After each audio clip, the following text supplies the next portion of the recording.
소망 속사람의 변화에 기뻐하는 것이라는 제목으로 함께 은혜를 나누려고 합니다. 우리가 살아가면서 열심히들 살죠. 열심히 안 사는 사람이 어디 있겠습니까? 자기의 인생인데 열심히 다 살죠.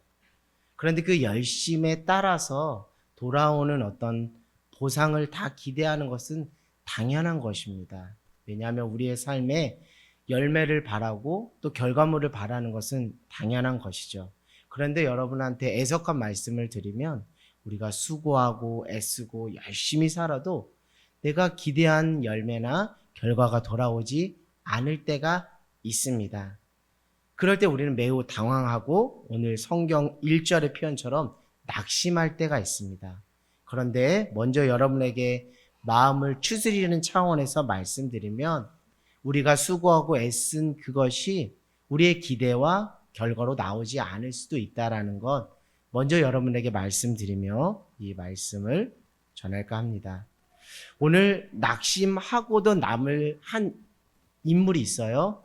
그 인물은 사도 바울입니다. 왜냐하면 사도 바울은 고린도 교회를 1년 6개월 동안 개척해서 목양해서 뿌렸습니다. 씨를 뿌리고 또 눈물의 씨를 뿌리면서 사역을 했던 그 교회인데 이제 사역을 마치고 또 다른 곳에 가서 복음 사역, 전도 사역을, 선교 사역을 하는데 돌아오는 소문이 좋지가 않은 거예요. 복음으로 그 교회를 세웠다 생각했는데 그 교회 안에 여러 가지 문제들이 많이 있는 것입니다. 당파 문제, 음행의 문제, 우상의 문제, 여러 가지 문제들이 있는 거예요. 그래서 사도 바울이 정말 안타까운 마음으로 정말 그 성경에 말할 수 없는 탄식을 가지고 그들에게 무엇을 전하냐면 편지를 씁니다. 그래서 편지를 써서 그 편지를 받아본 성도들이 이제 회개하는 그런 일들이 있는데 지금 우리가 고린도 전서, 지금은 고린도 후서인데 고린도 후서 전에 또 편지가 있었다고 합니다. 눈물로 쓴 그 편지. 근데 그것이 이제 성경으로 기록되지는 못한 것입니다. 그 눈물의 편지를 받고 변화된 그 이야기의 맥락 속에서 지금 우리가 고린도 후서 말씀을 전하고 듣고 있는 것인데요. 사랑하는 여러분, 우리의 존재가, 우리 삶 전체가 부정당할 때가 있습니다. 그래서 우리가 낙심할 때가 있어요. 사도 바울의 그 상황을 비춰보면 그가 1년 6개월 동안 눈물로 씨를 뿌리며 전도했던 그 고린도 교회가 이제 거짓 사도들, 거짓 교사들, 거짓 선지자들을 통해서 거짓 복음이 전파되고 또 사도 바울의 무엇이요? 사도권에 대해서 부정하는 그런 세력들이 생기게 되는 거예요. 그래서 그 거짓 교사를 중심으로 고린도 교회가 휩쓸리는 그런 상황들도 있었습니다. 또 거짓 복음이라는 건 다른 것이 아니라 오직 예수 그리스도로 말미암아 하나님의 은혜로 구원을 받는데 여전히 오직 예수 그리스도를 믿는 믿음, 오직 예수, 오직 믿음, 오직 은혜가 아닌 율법도 같이 병행해서 따라야 된다는 그런 이야기를 하는, 그래서 강요하며 할례를 강요하는 그런 경우도 있었습니다. 그 속에서 당신이 사도가 맞냐라고 그 사도권에 대해서 그렇게 사람들이 막 이렇게 대적하는 그 모습 속에서 사도 바울은 정말 내 삶이 부정당하고 내 존재 자체가 부정당했을 거예요. 만약 저라면 어땠을까라는 생각이 들어요. 제가 교회를 사역하고 교회를 열심히 그 복음으로 목양했는데 결국 돌아온다는 게 당신이 목회자가 맞습니까?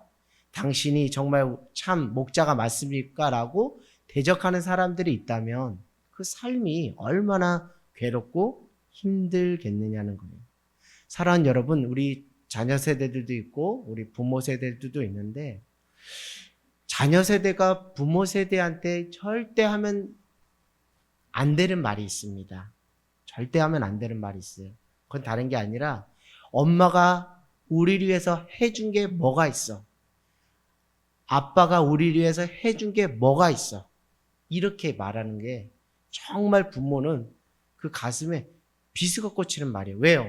내가 정말 눈물로 애지중지 키웠는데 정말 큰 틀에서의 부모님 사랑은 모르고 한 가지 사건만 똑 떼서 그것으로 그 서운함을 부모님께 이렇게 비수를 꽂히는 말을 하면 그 부모님은 그 삶 자체가 부정당하는 것 같아요. 때로는 여러분 살아가다 보면 이런 경험, 제가 예를 들은 경험도 있지만 직장에서든 관계에서든 내가 정말 애지중지하면서 직장 동료를 챙기고 또 성도들을 챙기고 또 친척과 또 이웃들을 챙겼는데 돌아오는 것은 나를 씹고 있더라, 뒷담화하고 있더라, 이런 얘기가 들을 때면 내 삶 자체가 부정당하는, 그 속에서 우리가 무엇을 하는 거예요? 낙심을 하게 되는 겁니다. 그러니까 낙심이라는 것은 우리의 삶을 부정당할 때, 우리의 존재가 산산이 짓밟혀져 버릴 때. 근데 그것은 대부분 무엇이에요? 사람들의 평가, 사람들의 말 때문이에요. 그래서 거기서 우리가 어떻게 그 믿음의 그 근육을 키우면서 승리할 것인가가 또 우리에게 놓여진 숙제라는 것이죠. 왜냐하면 우리는 관계 속에 살아가는 존재이기 때문이죠. 사랑하는 여러분, 그럼에도 불구하고 오늘 사도 바울은 그 낙심할 수밖에 없는 그 상황 속에서 어떻게 이 낙심을 이겨내고 믿음으로 나가게 되었는지 그것을 우리가 깨달아 알아가기를 원합니다. 여러분, 사도 바울은 자신이 사도된 것이 자신의 어떤 공로나 자신의 어떤 자격이 아니라 무엇 때문에 됐다고 1절에 표현하고 있어요. 그러므로 우리가 이 직분을 받아 긍휼하심을 입은 대로 낙심하지 않는다. 우리가 무엇 받은 자라는 거예요? 긍휼을 받았다는 거예요.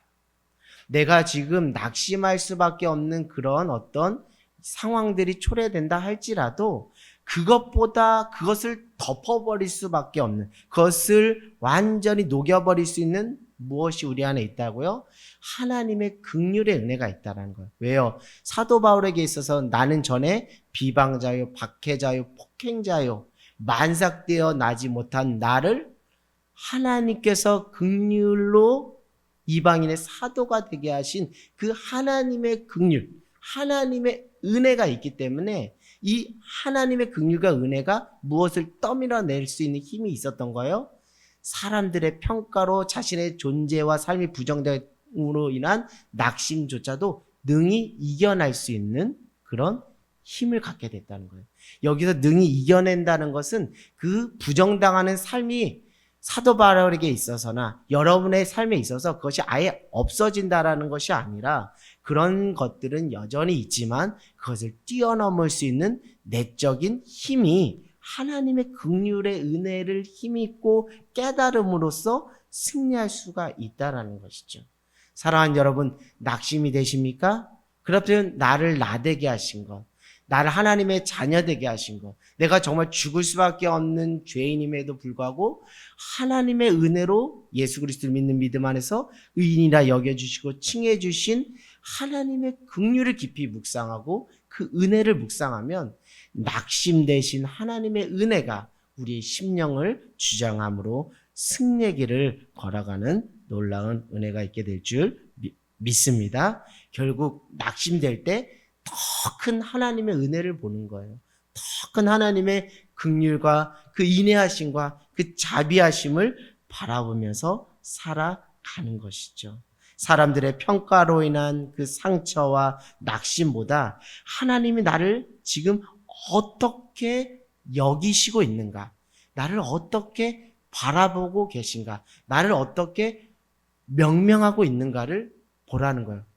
그것은 무엇이에요? 사도 바울을 하나님께서 긍휼히 여기신 것 같이 사람들은 나를 평가하는 데 바쁘지만 여전히 하나님은 변함이 없으신 하나님은, 신실하시고 인애하신 하나님은 여전히 나를 하나님의 긍휼의 눈으로, 하나님의 사랑의 눈으로 포기하지 않고 끌어안아 주신다는 거예요. 거기에 우리가 집중하고 거기에서 우리의 마음의 평안을 찾는 것이 지혜 있는 자의 모습이라는 것입니다. 사랑하는 여러분, 우리가 때로는 이제 사람들의 평가 때문에 우리의 삶에 낙심과 상처가 찾아올 때가 있는데 여러분 안에 이러한 당당함과 이러한 확신만 있다면 이것들을 능히 이겨낼 수 있습니다. 그것은 무엇이냐면 하나님 앞에서 내가 진실하고 정직하고 성실한 삶을 살았다는 그 떳떳함만 있다면 2절에 이런 표현을 할 수 있는 거예요. 각 사람의 양심에 대하여 하나님 앞에서 각 사람의 양심에 대하여 스스로 뭐 할 수 있는 자부심과 담대함이 생긴다고요? 스스로를 추천할 수 있는. 어디서 예루살렘 성전, 예루살렘 교회에서 뭐 추천서를 받지 않아도 내가 하나님 앞에서 진실하고 정직하고 성실하게 살았던 삶이 하늘을 우러 한 점 부끄러움이 없다면 사람들이 뭐라 할든지 간에 거기에 좌지우지 될 필요가 없다라는 거예요. 사랑하는 여러분, 하나님이 아시잖아요. 여러분이 어떻게 살았는지 하나님이 아시잖아요. 하나님이 아시면 되잖아요. 그것으로 인해서 여러분 그 낙심을 이겨내는, 그래서 소망으로 나가는 저와 여러분 모두가 되기를 원합니다. 2절에 이렇게 말하고 있잖아요. 이에 숨은 부끄러움의 일을 버리고 속임으로 행하지 아니하고 하나님의 말씀을 내가 혼잡하게 거짓 사도들처럼 거짓 교사들처럼 하지 않고 오직 진리를 나타내므로 하나님 앞에서 각 사람의 양심에 대하여 스스로 추천하노라 이렇게 말하고 있어요.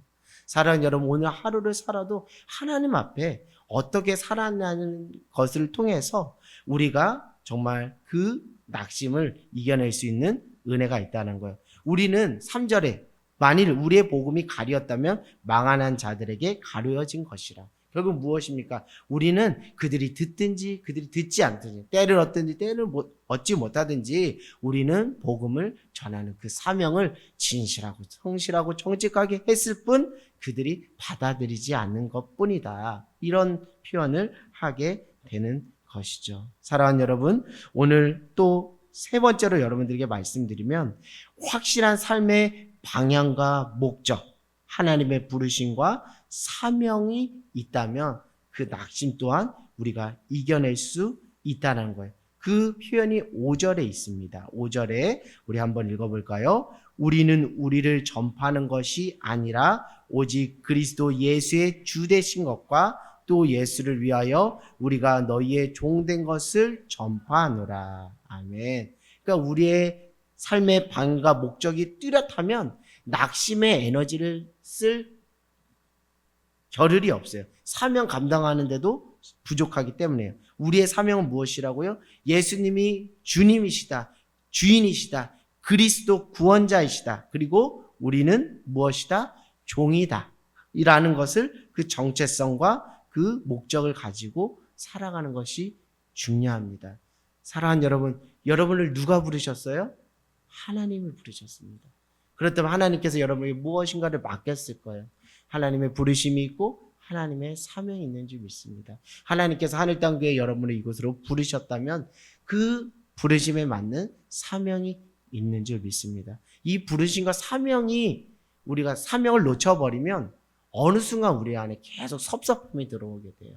우리 안에 우리의 어떤 정체성, 삶의 목적과 방향이 사그라들면 어느 순간 다른 사람들이 했던 평가의 말 한마디에 너무 그거에 집착하고 연연하게 되어서 스스로 자책하고 스스로 상처 가운데 살아갈 때가 있어요. 사랑하는 여러분, 다시 한번 확실한 삶의 방향과 목적, 그것이 하나님의 부르심과 사명이 되기를 주님의 이름으로 간절히 소망합니다. 자, 그런데 여러분 4절을 보니까 그 중에 이 세상의 신이 믿지 아니한 자들의 마음을 뭐 했다고요? 혼미하게 하여 그리스도의 영광의 복음의 광채가 비치지 못하게 함이니 그리스도는 하나님의 형상이니라. 그것은 무엇이냐면 혼미케 하는 영들이 있다는 거예요. 악하게 하는 혼미케 하는 영이 있다. 너희의 싸움은 혈과 육의 싸움이 아닌 악한 자들, 공중 권세 잡은 악한 자들의 영적 싸움이다 이렇게 말하고 있어요. 사랑하는 여러분, 우리가 지금 낙심하고 있을 때가 아니지 무엇 해야 될 때지? 영적 싸움에서 승리해야 될 때지라는 그런 영적 민감과 센스가 있어야 된다는 거예요. 아, 내가 이렇게 낙심하고 좌절과 상처 가운데 이렇게 있다 보면 결국 내가 혈과 육으로 이렇게 반응하고 있으면 결국 그 악한 영의 영적 싸움에서 내가 먹잇감이 될 수밖에 없겠구나. 아, 정신을 차리고 내가 이러면 안 되구나. 내가 그리스도의 영적 군사가 되어서 내가 깨어 있어야겠구나. 라는 거예요. 3절과 4절이 그런 맥락입니다. 우리가 그런 거잖아요. 우리가 복음을 최선을 다해서 전했는데 사람들이 받아들여지지 않고 오히려 그 호의를 오히려 배척하고 할 때 그런 것들이 오는 것. 그런데 사람은 또 죄성이 있기 때문에 받아들이지 않고 또 세상에 혼미케 하는 영 때문에 그 복음을 진리를 받아들이지 않아요. 아, 그래. 결국 영적 세계라는 것이 있구나. 그리고 우리가 싸우는 것은 눈에 보이는 것으로 싸우는 게 아니라 영적 싸움이 있구나. 아, 내가 지금 좌절과 낙담으로 육신의 반응만 해서는 될 게 아니구나. 진짜 본 게임이 영적 싸움을 내가 싸워야 될 때구나 라는 것을 깨달을 수가 있게 된다는 거예요. 그러면 우리가 낙심을 내려놓고 깨어서 말씀과 기도에 깨어서 전무할 수 있게 된다라는 것입니다. 사랑하는 여러분, 우리가 세상이 짜놓은 프로그램대로 우리가 살아가는 경우들이 많이 있어요. 세상은 화려한 것, 세상은 높은 것, 그런 프레임들을 짜게 됩니다. 그러나 우리는 그것에 반응할 것이 아니라 하나님의 나라의 영적 원리가 무엇인지 거기에 포커스를 맞추고 거기에 반응하는 것이 중요해요. 그러려면 영적으로 깨어 있어서 이게 영적 싸움이구나. 누가 나를 이렇게 공격하는 것이 저 사람이 혈과 육의 싸움이 아니라 영적 싸움이구나. 이렇게 깨닫는 그 속에서 그 승리의 원리를 발견하는 저와 여러분 모두가 되기를 주님의 이름으로 간절히 소망합니다. 네, 7절을 보니까 우리가 이 보배를 어디에 가졌다 그래요? 질그릇에 가졌으니 이는 심히 큰 능력은 누구에게 있고 하나님에게 있고 우리에게 있지 아니함을 알게 하려 합니다. 아멘. 여러분, 우리가 무엇으로 표현되는 거죠? 질그릇인데 이 질그릇 안에 무엇이 있다고요? 보배. 보배는 누구를 말하는 거죠? 예수 그리스도. 여러분, 질그릇 같은 내가 예수님을 담고 있다. 이게 얼마나 감격스러운 것입니까? 다시 말씀드리면 죽을 수밖에 없는 나 같은 그 죄인이 예수 그리스도를 믿음으로 말미암아 하나님의 자녀가 되었다라는 그 놀라운 기가 막힌 하나님의 은혜를 깨달아 알아가는 저와 여러분 모두가 되기를 원해요. 우리가 여러분 보배가 있고 질그릇이 있습니다. 우리는 어디에 집중하느냐에 따라서 우리가 낙심으로 갈 것인지 소망으로 갈 것인지가 결정돼요. 우리가 왜 낙심하냐면 질그릇 그 자체에 우리가 반응하고 있기 때문에 그 질그릇 그 자체만 보고 있기 때문에 우리가 봐야 될 것은 무엇이요? 나는 비록 질그릇이지만 그 질그릇 안에 담겨진 밭에 감추인 보화 같은 누가 계시다는 거예요? 예수님이 계시다는 것을 놓쳐버리는 거예요. 우리가 어떤 낙심 가운데 있다 할지라도 그 낙심의 상황에서 질그릇 같은 나에게 집중하는 것이 아니라 질그릇 같은 나에게 담겨진 그 보배로우신 그 예수님께 집중할 때 낙심 대신 소망으로 나아갈 수 있게 된다라는 것이죠. 왜 그러냐면 예수 안에 생명이 있고 예수 안에 능력이 있고 예수 안에 소망이 있고 예수 안에 영생이 있기 때문에 우리가 그 보배로우신 그 예수님을 바라보는 것이 중요해요. 근데 하나님 왜 금그릇도 있고 은그릇도 있는데 왜 질그릇입니까? 라고 이렇게 말할 수 있어요. 왜 질그릇에 그 보배이신 예수님을 담았다고 하냐면 우리의 안고 일어섬, 우리의 어떠함이 우리 개인에게서 우리의 구원이 우리에게서 나는 것이 아니라 오직 누구를 통해서만 예수 그리스도를 믿는 믿음 안에서만 가능하다는 것을 너의 인생들아 깨달아 알아갈지어다 라고 우리에게 우리의 존재를 우리의 신분과 정체성을 깨달아 알아가게 하시기 위한 하나님의 그 뜻이 여기에 있다는 거예요. 그래서 그 뒷 표현이 이렇게 나오잖아요. 이는 심히 큰 능력은 누구에게 있고 하나님께 있고 우리에게 있지 아니함이라. 자, 여기 말씀드려볼게요. 보배로우신 예수님께 집중하는 것은 어떤 거예요? 이 표현으로 보면 큰 능력이 누구에게 있다는 걸 집중하는 거예요? 하나님께 있지. 이렇게 표현하는 거고. 질그릇에 집중하는 사람은 그 능력이 나에게 있고 없고 거기에 막 출렁인다라는 거예요. 무슨 말씀이신지 아시겠죠? 결국 보배이신 예수님, 그 예수님을 바라본다는 것은 우리의 능력이 하나님께 있구나라는 것을 깨달아 알아갈 때, 하나님께서 먹이시고 입히시고 책임져 주시겠구나라는 것을 깨달아 알아갈 수 있는 거예요. 여러분, 질그릇이면 어떻고 은그릇이면 어떻고 금그릇이면 어때요? 디모데의 말씀에 무엇이라고요? 오직 깨끗한 그릇. 말씀과 기도로 거룩함으로 깨끗한 그릇이면 하나님이 쓰지 못할 인생이 없다라는 것을 여러분 알기를 원합니다. 우리가 이렇게 표현했으면 좋겠어요. 내가 하나님 앞에서 어떤 존재였는데, 내가 어떤 자였는데 내 안에 예수님을 담을 수 있을까? 이것은 하나님의 전적인 은혜가 아니고 무엇이겠는가라는 생각을 해보게 돼요. 여러분, 사람의 평가에 우리가 민감하잖아요. 거기서 기쁨도 거기서 실망도 하게 되면 우리가 존재론적으로 우리를 세우려고 하는 것이 아니라 더더욱 행위에 치중하게 돼 있어요. 회칠한 무덤처럼 행위, 겉포장지에 치중하게 돼 있어요. 왜요? 사람들은 특별히 영적인 존재이지만 영안의 눈이 가려진 사람들은 뭐 하는 거예요? 보여지는 것으로 사람을 평가하는 거기 때문에 사람들의 평가에 민감하게 반응하는 사람일수록 우리가 어떤 존재인지, 하나님이 우리를 어떻게 여겨주시는지에 대한 그 정체성, 그 존재론적인 거기에 포커스를 두는 것이 아니라 어떻게 하면 그 행위적인 열심과 행위적인 PR, 어필로 사람들에게 좋은 평가를 받을까? 그렇게 생각한다라는 것이죠. 그렇게 되다 보면 결국 자기의 공로, 자기의 의에 빠지는 그 비교 의식 속에서 때로는 교만해지기도 하고 때로는 패배감 속에 살아가게 되는 것입니다. 우리의 인생이 질그릇인 나에게 있는 것이 아니라 질그릇 안에 담겨진 예수님께 있고 그 예수님께 있다는 것은 오직 큰 능력은 하나님께 있다는 것을 깨닫는, 그것이 우리의 존재에 무엇이 되어야 된다고요? 기초가 돼야 된다는 거예요. 그 기초가 돼야지 우리가 어떤 상황을 만나도 낙심하지 않는다는 거예요. 근데 이 기초가 약하면 어떤 것에도 아주 작은 것 하나에도 사람들의 평가, 그런 것에 사람들이 쉽게 말하면 이런 거예요. 내가 어떻게 저 사람한테 했는데 저 사람이 나한테 이렇게 반응할 수 있어? 이런 거예요. 우리가 목회자도 그럴 수 있습니다. 내가 어떻게 성도들을 대하고 내가 어떻게 성도들을 섬겼는데 어떻게 나한테 이럴 수 있어? 사도 바울은 오죽했겠어요.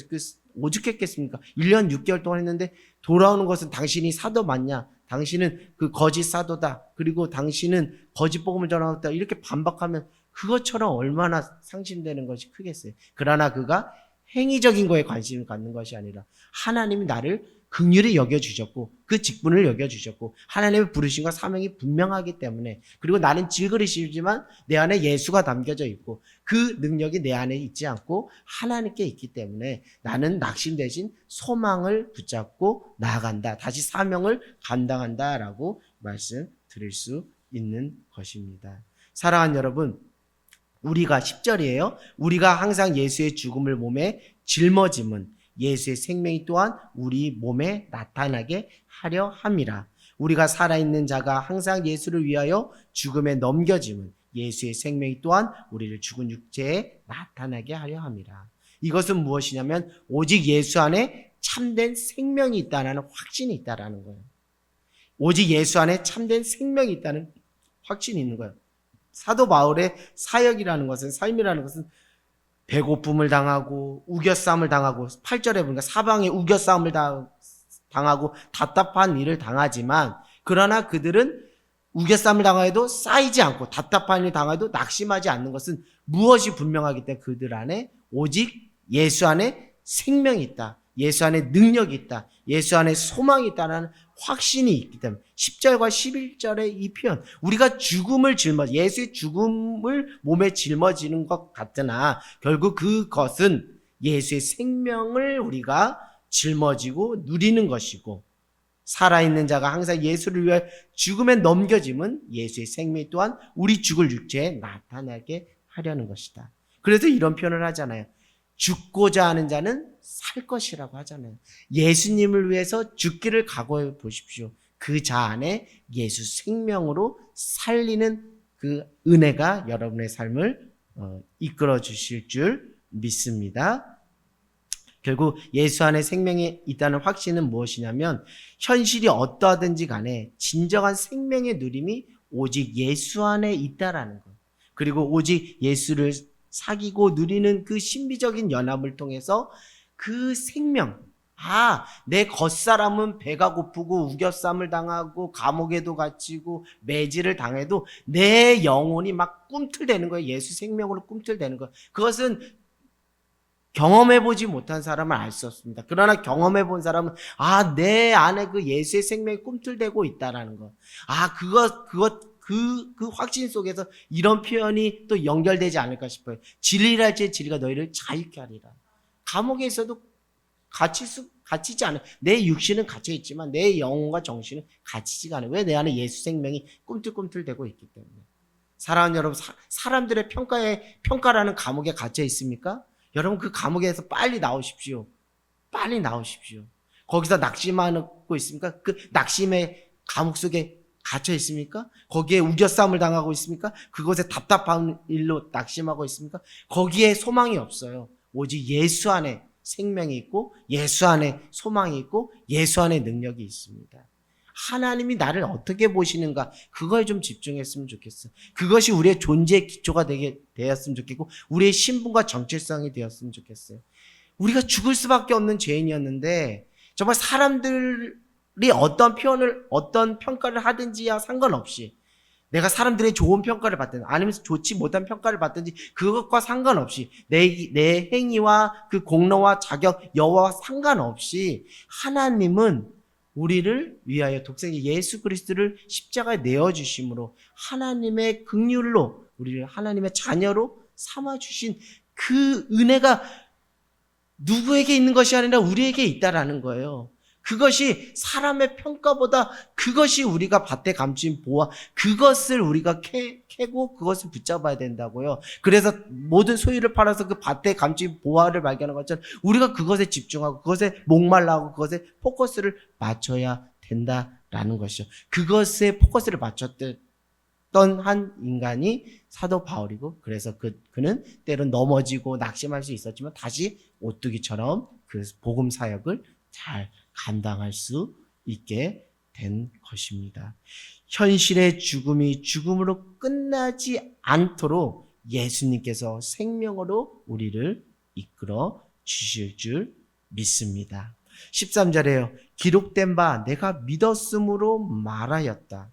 한 것과 같이 우리가 같은 믿음의 마음을 가졌으니 우리도 믿었으므로 또한 말하노라. 결국 무엇이요? 믿는 대로 뭐 하라는 거예요? 말하라는 거예요. 그러니까 아무런 말이라고 다 말이 아니라는 거예요. 값어치 있는 말, 정말 쓸모 있는 말은 그 믿음 안에서 나오는 말이라는 거예요. 하나님의 사랑의 그 확신 가운데서 나오는 말, 예수 안에 온전한 생명이 있다라는 그 확신 가운데 나오는 그 믿음의 말이 낙심 가운데 있는 사람을 소망의 자리로 이끌 수 있는 쓰임새가 거기에 있다라는 거예요. 그러니까 소그룹 모임을 하거나 누군가 신앙교제를 하거나 누군가를 만났을 때 내 안에 하나님의 사랑의 확신이 있고 하나님의 그 거부할 수 없는 사랑, 나 같은 자를 살려주신 하나님의 사랑, 그 예수 그리스도의 십자가의 완전한 사랑, 예수 그리스도의 십자가의 그 능력과 은혜, 생명, 소망 그런 것들이 우리 안에 있다면 그것이 믿음 안에서 말로 나오면 그 낙심 있는 자들을 위로하고 격려해서 예수 생명으로 믿음의 길로 인도할 수 있다라는 것이죠. 그래서 여러분 믿음 안에서 말하십시오. 그게 얼마나 놀라운 능력이 나타나는지 여러분 알 수 있다라는 것이죠. 이것이 사도 바울의 믿음의 기초가 된 것이에요. 이것이 믿음의 기초가 되었기 때문에 사도 바울은 늘 그가 믿는 바대로 생각한 대로 말한 것이 아니라 뭐한 대로 말했다고요? 믿는 대로 말했다. 여러분 사사시대에 그게 무엇이 문제입니까? 자기의 소견대로 말한 거잖아요. 사사시대의 그 우상의 그 근원은 자기의 생각대로 말한 거예요. 자기의 소견대로 말한 거예요. 그러나 신앙인들은 자기가 믿는 그 믿음에 기초하여서 말하는 자가 신앙 있는 자의 모습이라는 것이죠. 그 안에 소망이 있고요. 그 안에 능력이 있고 그 안에 사람을 살릴 수 있는 생명력이 있다라는 것이죠. 사랑하는 여러분, 우리 15절 한번 읽어보겠습니다. 시작. 이는 모든 것이 너희를 위함이니 많은 사람의 감사로 말미암아 하나님의 은혜가 더하여 넘쳐서 하나님께 영광을 돌리게 하려 함이라. 아멘. 삶의 이유가 분명하니 낙심 대신 소망으로 나가게 되어 있다는 거예요. 그것은 무엇이에요? 15절. 오직 하나님께 영광. 나의 삶의 모든 것은 나의 상황과 나의 처지와 사람들의 평가와 상관없이 나의 삶의 이유는 무엇이라고 그래요? 오로지 하나님께 영광. 그러니까 삶의 목적과 방향이 정말 중요하다라는 거예요. 그것이 정말 쾌쾌 먹은 이야기가 아니라 정말 중요한 삶의 목적과 방향은 결국 이꼴 나는 어떤 자인가 자기 정체성을 그것은 이꼴 하나님의 부르심과 사명이라는 거예요. 그것이 우리의 삶의 존재론적인 기초요 믿음의 기초가 되어야 되는데 이게 약하니까 계속 사안에 따라 사람에 따라 들쑥날쑥하는 그 신앙의 요동함이 있는 거예요. 그러나 하나님 그 요동함까지도 여전히 끌어안으시면서 우리를 오래 참으심으로 결국 하나님께서 선하게 믿음으로 단단하게 이루어 가실 줄 믿습니다. 단 여러분이 누구 안에 있을 때? 예수 안에 있을 때. 할렐루야. 자, 그래서 늘 현실은 고난을 겪지만 하나님의 은혜에 그 반응하고 집중하는 것이 살 길이며 그것이 하나님으로부터는 위로이며 하나님으로부터 오는 무엇이라고요? 소망이라고요. 이는 모든 것이 너희를 위함이니 많은 사람의 감사로 말미암아 은혜가 더하여 넘쳐서. 그러니까 하나님께 영광을 돌린다는 것은 여러분 그 전제가 무엇이 돼야 된다고요? 하나님의 은혜를 경험해야 되는 거예요. 하나님의 은혜를 깨달아야 돼요. 하나님께 영광을 돌린다는 게 뭐예요, 여러분들? 하나님께 보답하는 거 아닙니까? 하나님의 은혜 보답하는 게 하나님께 영광 올려드리는 것이잖아요. 그렇죠? 그러니까 하나님께 내가 이런 경우가 있어요. 이제 그 다음날 자고 일어나서 나 하나님께 영광 돌려야지. 하나님께 영광 돌려야지. 하는데 뭐 기초나 뭔가 자산이 없이 하나님께 영광 돌린다는 것은 그냥 슬로건에 불과해요. 하나님께 영광 돌린다는 것은 하나님의 은혜가 무엇인지 깊이 깨닫고 그 은혜에 내가 보답해야지 라며 그 은혜가 헛되지 않게 살아가는 그 삶 자체가 그것 자체가 무엇이라는 거야? 하나님께 영광 올려드리는 삶이라는 거야. 결국 여러분이 하나님께 영광 올려드리는 삶을 살아가기 위해서는 하나님의 은혜가 무엇인지 또 성령으로 말미암아 말씀과 기도 안에서 깨닫는 은혜가 여러분에 있길 원합니다. 그러려면 무엇이에요? 어찌 되었든지 간에 은혜 받는 자리를 사모하고 은혜 받는 거에 집중해야 돼요. 그 시선이 은혜 받는 거에 집중. 그래서 날마다 주중에도 나오고 또 주일에도 나오고 해서 말씀 보고 기도하고 찬양. 근데 여러분 생활 속에서도 우리의 삶이 예배잖아요. 근데 특별히 여러분 다 중요한데 특별히 여러분 찬양으로 한번 좀 올려드리세요. 낙심이 찾아올 때 여러분 낙심이 찾아올 때 제가 이제 저도 그런 경험이 있지만 주변 분들한테도 그런 간증을 많이 들었어요. 목사님 낙심이 찾아올 때 그 뭐 기독교 방송을 들었더니 뭐 찬양이 나오는데 그 찬양을 계속 수백 번 따라 불렀더니 하나님께서 내 안에 말할 수 없는 평안, 또 위로, 또 소망. 그래 내가 정말 죽을 수밖에 없는 죄인인데 나를 하나님 살려주셨구나 하는 하나님의 깊은 은혜가 깨달아졌어요 라고 그렇게 고백하시다. 그러면 이제 찬양이 열리면 또 말씀 붙잡고 또 기도하면서 또 하나님의 은혜에 또 젖어드는 그런 은혜 시간들이 필요하다라는 것이죠. 여러분 16절 자 한번 읽어볼까요? 그러므로 우리가 낙심하지 않으니 우리의 겉사람은 낡아지나 우리의 속사람은 날로 새로워진다. 아멘. 속사람이 새로워지는데 기뻐하고 감사하고 거기에 소망을 품는 게 중요하다는 거예요. 우리가 왜 낙심하느냐면 사람들은 애시당초 믿음이 없는 사람들은 애시당초 우리 속사람에 관심이 없어요. 속을 들여다볼 수 있는 영안의 눈이 없기 때문에 겉모습만 봐요. 근데 우리 믿음의 사람은 겉모습도 보지만 속마음도 보세요. 왜? 하나님은 외모로 사람을 취하는 것이 아니라 중심을 보시기 때문에 믿음은 보이는 것이 전부가 아니라 보이지 않는 세계가 있다라는 것을 깨닫고 거기에 반응하는 것이 믿음의 그 사람의 모습이잖아요. 그렇기 때문에 우리가 보이는 것도 늘 잘 해야 되겠죠. 형식과 그런 틀도 잘 해야 되지만 더 큰 기쁨을 어디에 두느냐가 중요한데 그것은 우리의 속사람. 우리의 속사람이 예수의 생명 안에서 날마다 자라는 거예요. 우리의 영혼이 자라는 거예요.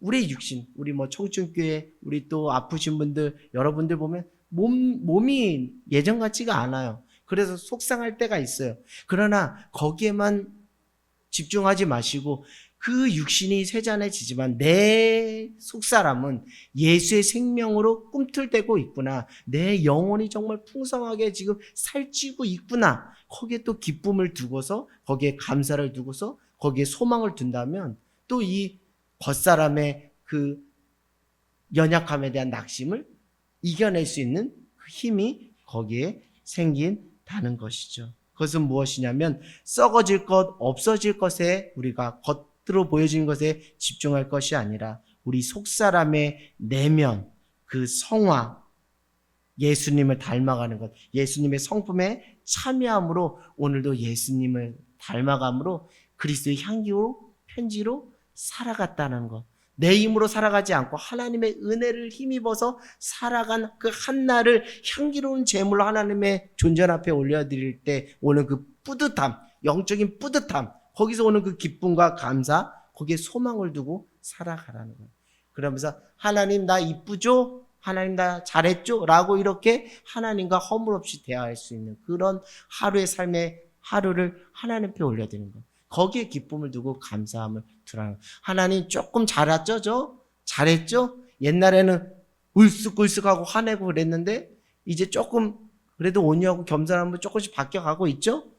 그것을 본인 스스로가 알잖아요. 그걸 보시는 하나님은 얼마나 더 기쁘겠느냐는 거예요. 그래서 여러분 겉사람은 낡아지기 마련입니다. 왜요? 우리는 육신의 옷을 입은 자기 때문에 어쩔 수가 없어요. 그러나 우리의 속사람은 날로 새로워질 수 있어요. 어디 가는 날까지? 하나님 나라 천국 가는 날까지. 그 과정이 성화의 과정이잖아요. 그래서 나이가 들면 몸이 쇠약해지지만 우리의 내면과 정신은, 우리의 믿음은, 우리의 영혼은 더욱더 건강해질 수 있고 그 근육이 키워질 수가 있다라는 거예요. 그래서 거기에 기쁨과 감사를 두는 것이 중요하다라는 것이죠. 17절, 18절 우리가 잠시 받는 환난에 경한 것이 즉 크고 영광에 중한 것을 우리에게 이루게 함이니 18절 우리가 주목하는 것은 보이는 것이 아니요 보이지 않는 것이니 보이는 것은 잠깐이요 보이지 않는 것은 영원합니다. 사랑하는 여러분, 인생을 여러분 멀리 보세요. 멀리 보고 깊게 보고 넓게 보고. 왜 그래야 되냐고요? 하나님의 사랑이 속성이 그렇기 때문에요. 하나님의 사랑이 코앞에 꼭 째째하지가 않기 때문에 하나님의 사랑을 경험해 보면 하나님의 사랑은 하늘보다 높고 바다보다 깊고 세상보다 넓잖아요. 그 사랑을 힘있게 되면 우리의 영안의 눈이 떠져서 인생을 코앞만 보지 않아요. 당장에 누구의 평가에 막 좌절하지 않아요. 낙심하지 않아요. 그래서 하나님의 사랑을 크게 경험해 본 자는 인생을 크게 볼 수 있는 눈이 생기는 것이에요. 이런 이야기가 있습니다. 코앞만 보고서 소를 가지고 밭을 갈았던 농부와 저기 먼 곳에 있는 나무를 바라보면서 소로 밭을 갈았던 농부.